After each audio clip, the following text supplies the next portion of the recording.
Энэ бол Right About Now, Brian Olford-ийн хөтэлдэг Broadcast Network-ийн нэвтрүүлэг юм. Бид дэлхийн номер 1 бизнесийн шоу бөгөөд сар бүр манай дугаарууд 1 сая гаруй таталттай байдаг.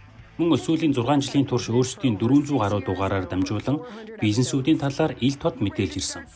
Та өрсөлд өчтөө бут нэргэж амжилтаа халааслахад бэлэн үү? За залуусаа юу яцхан манай шинэ дугаарт тавтай морил. Бид өнөөгийн зах зээл дээр аль зүгийг нь олж сонгох талаар үргэлж ярьдаг. Хүнд хэрэггүй юм байвал бид шууд хэлж орхино. Бидэнд хүнд ч хэрэггүй бүтээгдэхүүний талаар сонсох цаг зав байхгүй. Учир нь өнөө цагийн эдийн засагт хэрхэн хэмнэлттэй, хүчтэй, ухаалаг ажиллах талаар ярилцсан. Өнөөдөр бидэнтэй Бен Глинский холбогдоод байна. Тэр бол Live Good компанийн гүйцэтгэх захирал бөгөөд үүсгэн байгуулагч юм. Бен юу байна да? Тайванда. Чамаар сони юу байна? Өнөөдөр бидэнтэй ярилцж байгаад их баяртай байна. Баярлалаа. Сар болгон миний мэйлээр 300 орчим хүсэлт ирдэг юм. Бен яг л бусдын адилаа миний мэйлээр ороод ирсэн. Би жихэнхийг нь өнгөрөөд л явдаг. Өнгөрч байгаа хэрэг биш шүү. Гэхдээ намайг танайх л гих шалтгааныг хэлээд өгөхгүй юу? Чамайг хараад энэ залууч шаргуу юмаа гэж бодсон. Чиний Live Good-д хийж буй зүйлс надад их таалагдж байна. Баярлалаа. Live Good-ыг олж харж мөн намайг урсанд талархаж байна. За тэгэхээр Live Good гэж яг юу юм бэ? Live Good бол дээд зэргийн чанартай хүнсний нэмэлт бүтээгдэхүүнүүдийг хамгийн боломжийн үнээр санал болгодог брэнд юм. Бид 200 тэрбум $, эргэлддэг хүнсний нэмэлт бүтээгдэхүүний салбарт сүйтгэлийн нөлөөтэй хувьсгал авчирч байна. Буруу аргаар ажиллаад байгаа компаниудын салбарт олон байна.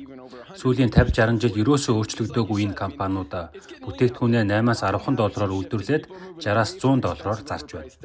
Үүний эцэст хүмүүс үнэтэй болохоор нь авч чадахгүй болсон. Байдал хэцүүхэн байна. Хүмүүс илүү хямд, утга учиртай худалдаа авалтыг эрэлхийлж байна.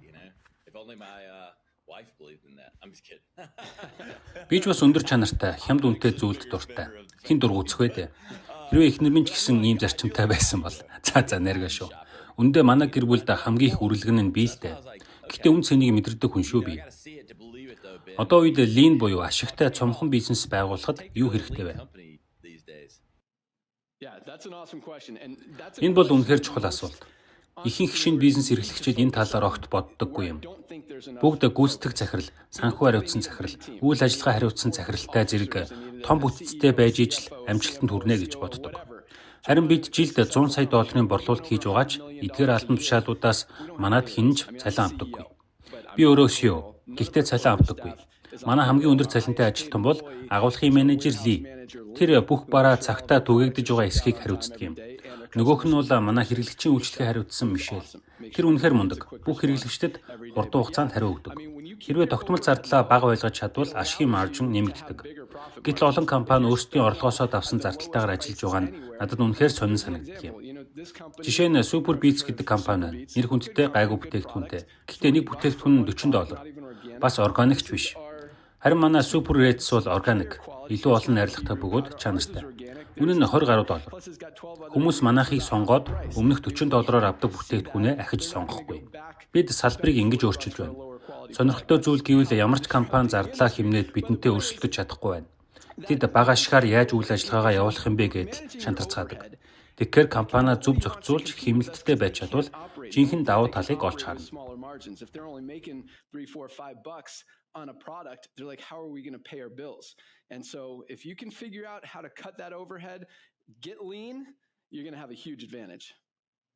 Yeah, man. Би үүнтэй холбоотой нэг түүх ярив. Би сүүлийн 9 жилийн турш бизнес эрхэлж байна. Гол төлөв сурчлагын агентлагийн салбарт ажилласан. Өөрийн агентлагийг байгуулсан. Эхэндээ жижигхэн байсан ч 10-12 хүнтэй болж өргөцсөн. Тэгээд нэг л мэдхэд би ингэх ёстой юм байна гэж бодсон бүх зүйлээ хийж эхэлсэн. Янз бүрийн урамшуулал нэмээд илүү олон хүн авч ажилуулад. Гэхдээ энэ бүхэн ажилтнуудын аз жаргалын төлөөч бас биш байсан. Зүгээр л заавал байх ёстой мэт санагдсан зүйлүүдээ хийгээд явсан байсан л да. Тэгээд зардал дагаад л нэмэгдсэн. Эцэст нь нэг мэтгэд бүх зардал нэмэгдчихсэн алдагдaltaй ажиллаж байсан. Зүгээр л илүү олон ажилтнтай их асуудалтай болж үлдсэн. Бурхан минь юу болоод өнгөрчих вэ гэж бодсон. Би үнийг өөрийн биеэ тулсан. Одоо бол би өр тожид байгаагүйгээр хэмнэлттэй ажиллаж байна. Цомхон ажиллаж байна. Илүү сайжрах орон зай байгаа ч бараг л хамгийн сайн төлөвтөө төхөж очисон гэж хэлж болно. Гэхдээ энэ сургамжийг ойлгоход надад 6 жил хэрэгтэй болсон доо. Took me 6 years to learn that lesson, Ben. Dude, if you learn that lesson, you're going to be so much more Залуу чи энэ сургамжийг маш сайн ойлгосон бол амжилттай бөгөөд ашигтай бизнестэй байж чадна. entrepreneurs, and I'm going to call them wannabe entrepreneurs. Би бас олон бизнес эрхлэгчид үнэндээ бизнесмен дүр эсэгчдийг харж байсан.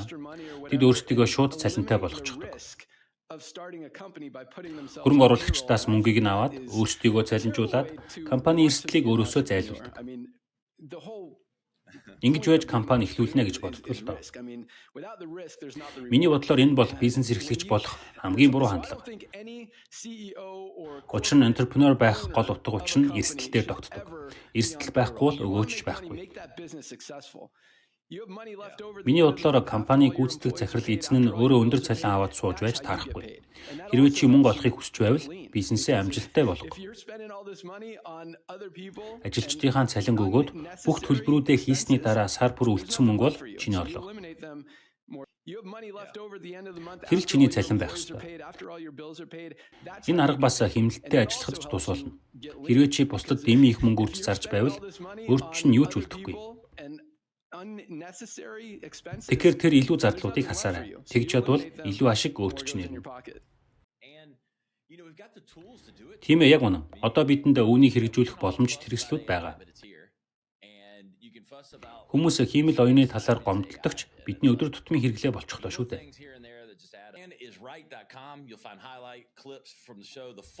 За тэгэхээр Ben өнөөдөр бидэнтэй ярилцсанд маш их баярлалаа. Удахгүй уулзцгаая залуусаа. Growing business show on YouTube today. Go check us out and go check out livegood.com. Appreciate Ben for coming on. We'll see you next time. Right about now.